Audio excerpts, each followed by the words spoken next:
Quand j'étais petit, j'avais un CD sur lequel étaient gravés des tubes de l'époque, et je me souviens très bien avoir complètement phasé sur 3 d'entre eux. Le premier c'était Hung Up de Madonna, puis il y avait Let's Get It Started de Black Eyed Peas, mais surtout celui que j'aimais par-dessus tout, c'était D.A.N.C.E de Justice.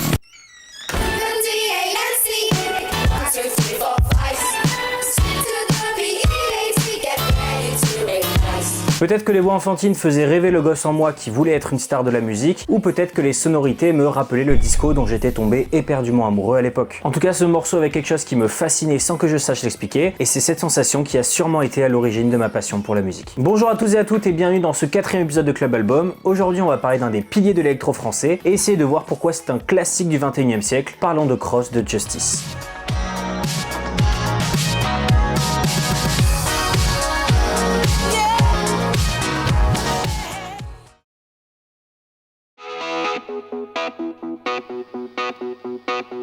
Alors petit point historique, Justice est un duo de Paris composé de Xavier Deroné et de Gaspard Roger, et si vous connaissez déjà un peu ce groupe, vous devez peut-être aussi penser au légendaire label Headbanger dont ils font partie, un label qui regroupe énormément d'autres artistes dits de la French Touch, comme par exemple Cassius, Breakbot ou même Feu DJ Mehdi. Mais à la base, Justice était dans un autre label qui s'appelle Musclor Records, et c'est durant cette période, en 2003, qu'ils vont faire leur premier classique. Pour un concours radio, ils devront faire un remix du morceau Never Be Alone de Simian, mais ce remix, vous le connaissez peut-être sous un autre nom, We Are Your Friends.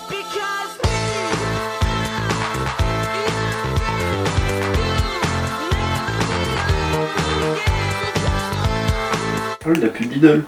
Ouais, c'est ça. Bon, vous en doutez bien, c'est Justice, hein. Ce concours, ils vont le perdre. Mais bon, tout n'est pas raté de chez raté, car le remix arrive un jour dans les oreilles d'un certain monsieur, Pedro Winter. Alors ce mec était surtout connu à l'époque pour avoir été manager des Daft Punk, mais c'est aussi le fondateur de ce fameux label, Headbanger, et ce dernier va adorer le morceau. Malgré donc l'échec du concours, We Are Your Friends sera un succès international et le clip remportera même un prix lors des MTV Awards 2006. Et ce, malgré le caca nerveux de Kanye West sur scène, car scrugneux il voulait gagner, enfin c'est Kanye West quoi.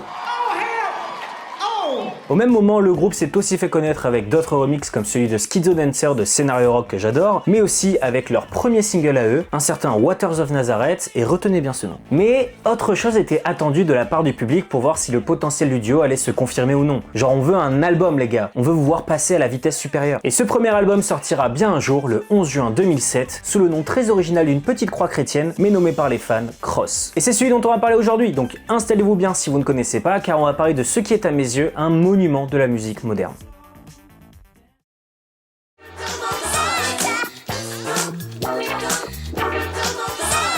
Alors avant de parler des morceaux de l'album en profondeur, il est je pense important de situer Justice musicalement. Genre qu'est-ce qui fait qu'une musique est de Justice? Déjà Justice est le fleuron de Headbanger, le label avec lequel je vous tanne depuis tout à l'heure et qui est lui-même très rattaché à la fameuse French Touch. Mais concrètement, c'est quoi la French Touch? Pour faire simple, il s'agit du mélange un peu rêvé entre house et disco funk.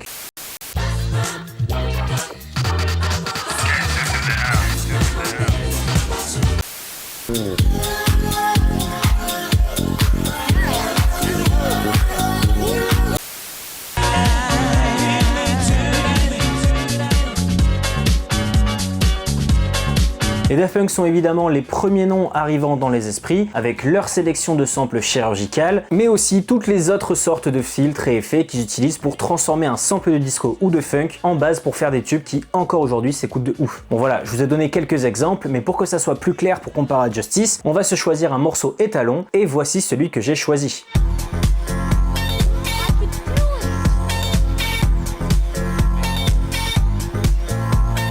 Stardust, Music Sound Better With You. Là vous avez tout, hein, un sample de Chaka Khan bien disco pour base du morceau,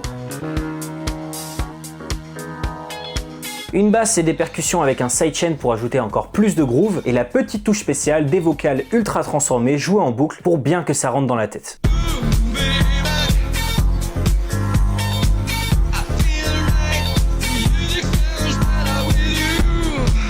Le morceau French Touch par excellence quoi. Le morceau French Touch par excellence quoi.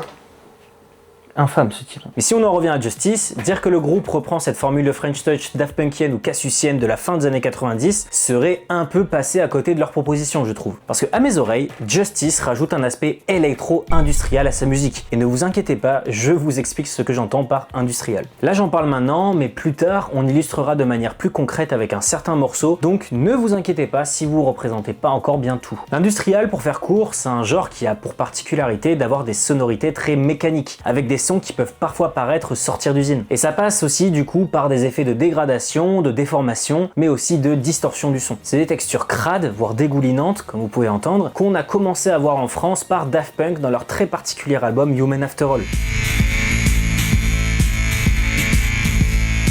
Et à ceci, Justice mélange un disco avec un groove parfois pas loin d'être insaisissable, voire incompréhensible, mais qui marche du feu de Dieu. Et pour moi, ce mélange saleté indus et pureté disco crée un genre de contraste clair-obscur qui est la base de cet album. La balance entre ces deux ambiances est clairement la dynamique principale de quasi toutes les musiques, et même de l'album en tant qu'œuvre globale. Et encore une fois, pour l'instant, ça peut paraître un peu abstrait ce que je dis, mais on va illustrer ça juste après.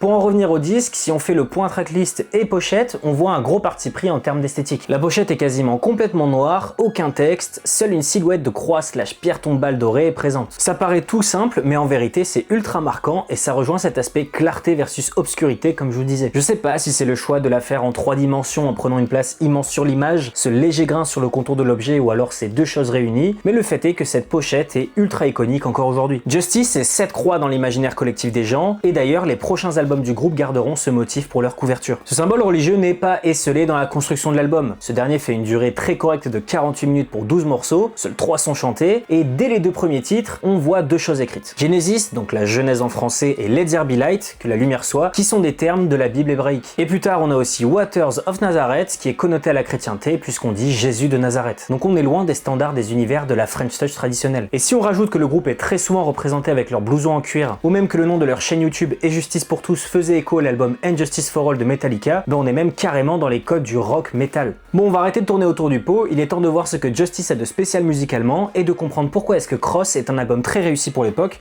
et même pour aujourd'hui. J'ai choisi de m'attarder sur quelques morceaux de cet album qui ont chacun leur force et ajoutent leur pierre à l'édifice. Et nous allons évidemment commencer avec...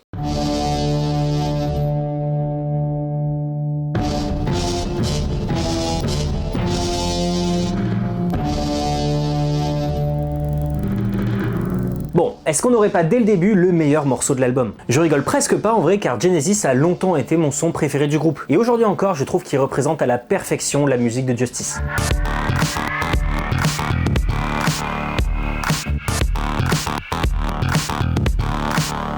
Déjà on est dans un morceau où je dirais que la plupart des samples sont invisibles, contrairement à beaucoup d'autres morceaux de la French Touch qui assumaient complètement cet aspect remis au goût du jour de morceaux de disco. On a l'impression que tout est issu d'une composition d'eux-mêmes, mais pourtant Justice a emprunté beaucoup à d'autres morceaux pour faire celui-ci, et voici une petite liste. Alors on a du funk avec la guitare de Prince, qui est un peu le seul qui peut être vraiment deviné je trouve, mais on a aussi du rap avec les percus de 50 Cent, du rock avec Queen, et on a même du metal avec Slipknot qui font les sons qui font Et enfin, on a l'intro qui est issue d'un film de Godzilla.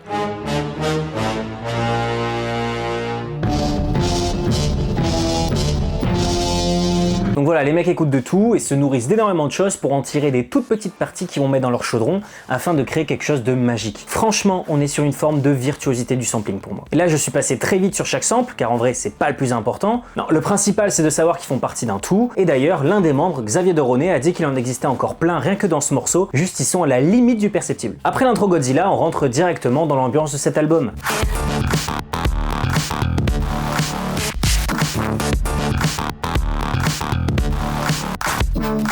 C'est sombre, sale, nocturne, mais pourtant, qu'est-ce que ça fait bouger la tête, mon dieu. Tous ces éléments très graves sont très dégradés, ils ont des effets de partout et s'entremêlent pour créer un groove indescriptible et très imprévisible. Car à chaque boucle, il y aura toujours une petite variation, genre le rythme qui change par exemple. Ça, ils adorent. Et pour nous les auditeurs, ça fait que le morceau ne tombe jamais dans la redondance et on a notre dopamine au max, quoi. Le moment qui m'a le plus marqué dans cette musique est juste après qu'on entende un son très aigu monter petit à petit. On sent qu'on nous communique que quelque chose va venir et en effet, un nouvel élément musical arrive. Écoutez ça.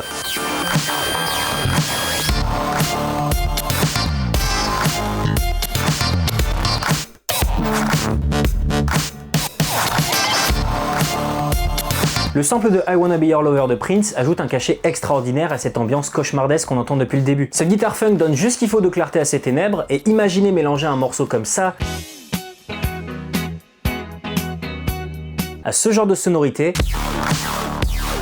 C'est du pur délire quand on y pense, et pourtant le duo l'a fait et c'est exceptionnel. Bon, on a passé beaucoup de temps sur Genesis, mais il le fallait pour poser les bases musicales du groupe, et maintenant continuons avec le tube de l'album dont j'ai parlé dans l'intro, DANCE.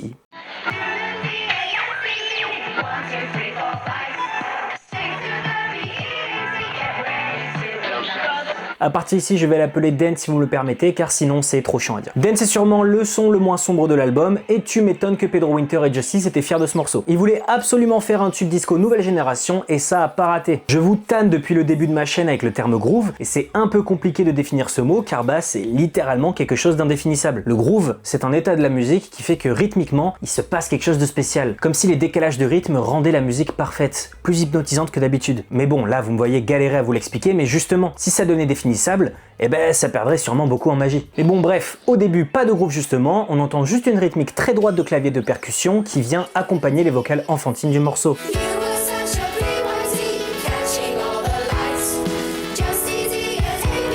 Ces voix sont l'élément principal de cette musique et ils sont allés jusqu'à faire chanter les paroles par une chorale d'enfants londonienne. Et ouais, rien que ça en vrai, ils se sont chauffés. Et autre anecdote d'ailleurs, l'air chanté est celui de Me Against the Music de Britney Spears et Madonna.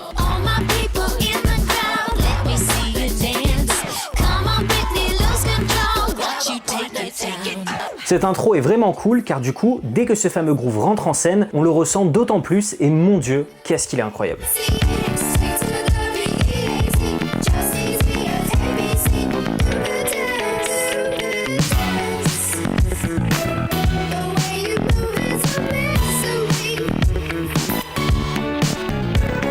Vous l'avez compris, les deux éléments qui vont guider ce groove sont la basse et les violons synthétiques, et franchement, ce sont loin d'être des lignes simplistes. Elles sont limite jouées de manière percussive et elles s'entremêlent à la perfection. Je vais pas m'étaler sur le morceau, je pense en avoir déjà dit assez, mais j'avoue, je résiste pas à vous mettre ce passage-là.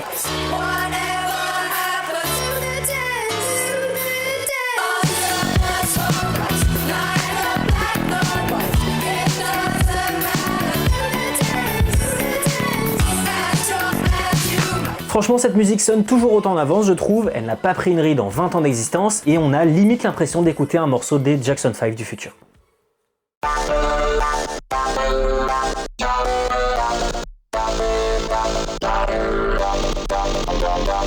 Phantom Partie 1 et 2 sont respectivement les 5e et 6e morceaux de l'album, et je trouve que ce sont de bons exemples pour montrer la ligne très fine sur laquelle le groupe fait le funambule. La première partie est plutôt cool, et a pour composant principal un sample du morceau Ténèbres de Goblins,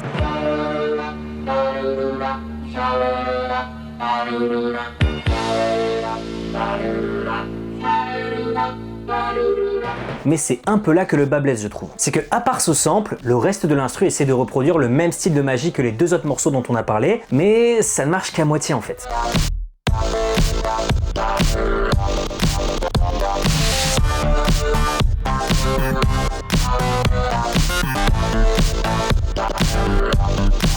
Le groove est là, hein, notamment au début, mais pas autant que sur les sons précédents, et le morceau n'a pas cette profondeur que les autres avaient. En gros, je le trouve plutôt impressionnant dans les premières écoutes, mais de moins en moins efficace avec le temps. Et ça en particulier avec la fin du morceau qui essaie un peu de se la jouer apocalyptique, mais c'est à mes yeux le moment où le morceau perd vraiment en magie.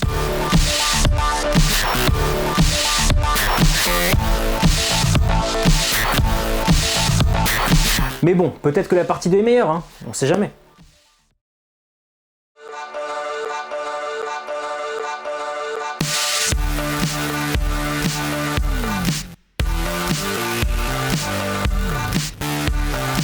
Cette seconde moitié me plaisait beaucoup quand j'étais ado parce qu'on retrouve les violons synthétiques comme composante principale. On a d'ailleurs le droit à un passage où ces violons sont isolés avec une basse lapée super cool, et franchement ça marche toujours super bien quand même.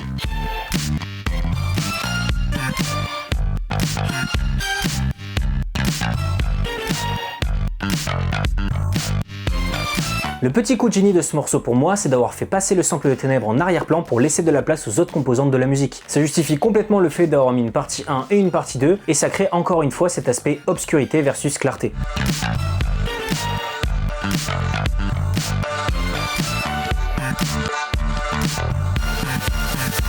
L'obscurité étant évidemment sur la première moitié de Phantom et la clarté sur la deuxième. Mais du coup, on a pu voir que garder un groove exceptionnel sur tout un album d'électro, bah, c'est pas si facile.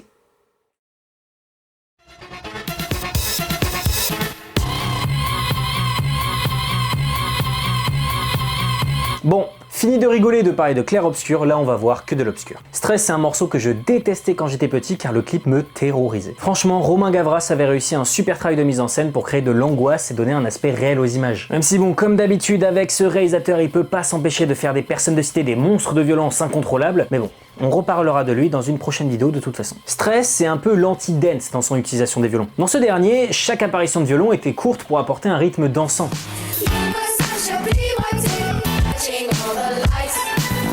Mais ici, les violons ne semblent jamais s'arrêter, surtout qu'on en a deux lignes différentes, celle du fond et celle principale qui est mais vraiment flippante.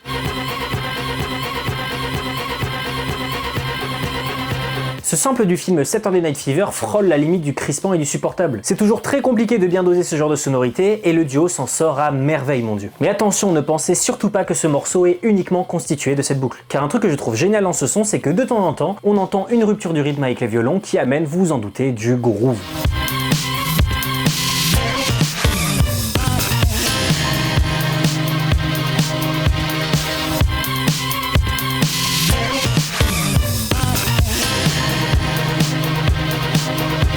Et ça, je trouve que c'est une excellente manière d'à la fois récompenser tout le stress qu'on se prend dans la gueule, mais aussi de continuer la ligne directrice de l'album qu'on a vu depuis le début. Mais encore une fois, le morceau ne s'arrête pas là, car on a toute une outro très calme aux ambiances limite post-apocalyptiques.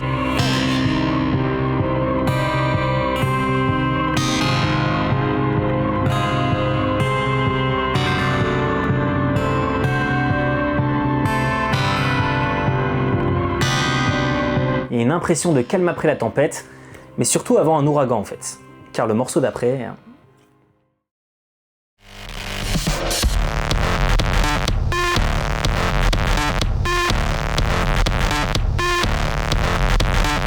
Dernier morceau dont on parlera aujourd'hui, et en vrai avec le temps je suis désolé, mais c'est leur meilleur son. Et j'ai presque envie de dire d'assez loin, dites-vous. Waters of Nazareth, c'est un peu comme si le groupe avait décidé de mettre tous les potards à 100%. Je parlais d'inspiration de musique industrielle au début de la vidéo où parfois certaines sonorités pouvaient sonner comme des objets mécaniques, et bah là on se croirait dans une véritable usine des enfers. D'ailleurs il y a un passage super intéressant sur la conception du morceau dans le documentaire Arte sur DJ Mehdi. On voit dedans que cet aspect chaotique intimidait le label et même le duo, et que c'est Mehdi qui a convaincu tout le monde que ce son serait légendaire. Spoiler, il l'est. Déjà, dès le début, on entend le synthé sonner comme une perceuse.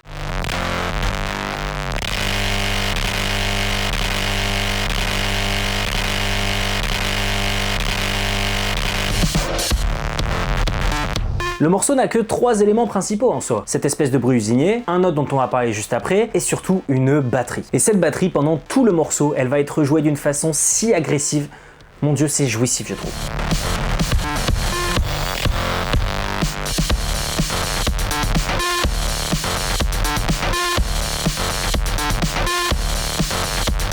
Encore une fois, on est sur un fil avec ce morceau, qui prend des risques vis-à-vis de ce qui est supportable pour un auditeur lambda. Mais un dernier élément va ajouter cette petite touche de clair dans cette obscurité.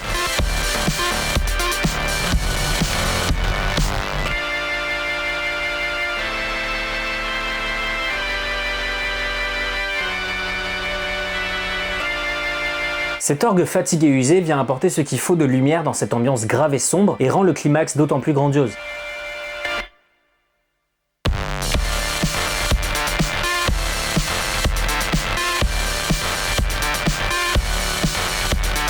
Ce morceau est à mes yeux hallucinant et représente tout aussi bien l'âme de ce projet que son intro Genesis. Les autres morceaux sont tous vraiment très bons, à part peut-être Valentine qui est un peu osef je trouve, et encore je chipote. Et donc comme vous l'avez compris, je suis vraiment admiratif de voir qu'au bout d'un seul album, le groupe a réussi à se trouver une identité très claire, à la fois vraiment originale et accessible au grand public. Je vais le répéter une dernière fois, mais cette dynamique qu'il y a entre les sonorités sombres, limite gothiques, et celles plus claires est un contraste déjà super intéressant, mais qui est encore plus mis en avant par le groove qu'il y a dans de nombreux morceaux. Genre honnêtement, en réécoutant des fois, je me suis dit que c'était des génies d'arriver à combiner tout ça. Donc voilà, je trouve que c'est un excellent album qui est un incontournable de la musique électronique et de la musique des années 2000 en général. Et du coup, qu'est-ce qui s'est passé ensuite? Car Justice ont 3 autres albums studio qui sont sortis après. Mais est-ce qu'ils continuent dans cette formule avec des sonorités crades au rythme envoûtant, ou est-ce que ça devient de moins en moins bien?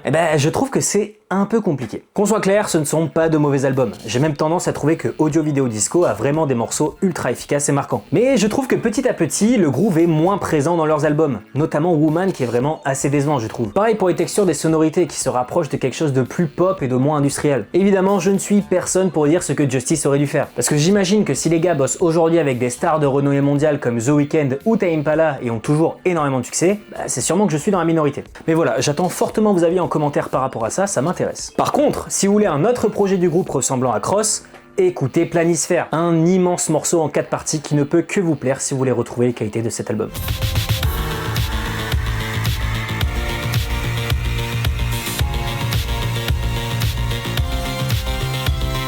C'était donc le 4e épisode de Club Album et j'espère que ça vous aura plu. N'hésitez pas à vous abonner pour voir la suite de nos aventures et à commenter si vous trouvez que j'abuse de ne pas avoir parlé de Diviano. Je rappelle que je fais partie du merveilleux collectif Amplitude Radio où vous retrouverez des émissions de dingue et des musiques de dingue. La prochaine fois, on ira sur un sujet de vidéo bien particulier, j'ai hâte de m'y mettre et en attendant, je vous fais des gros bisous.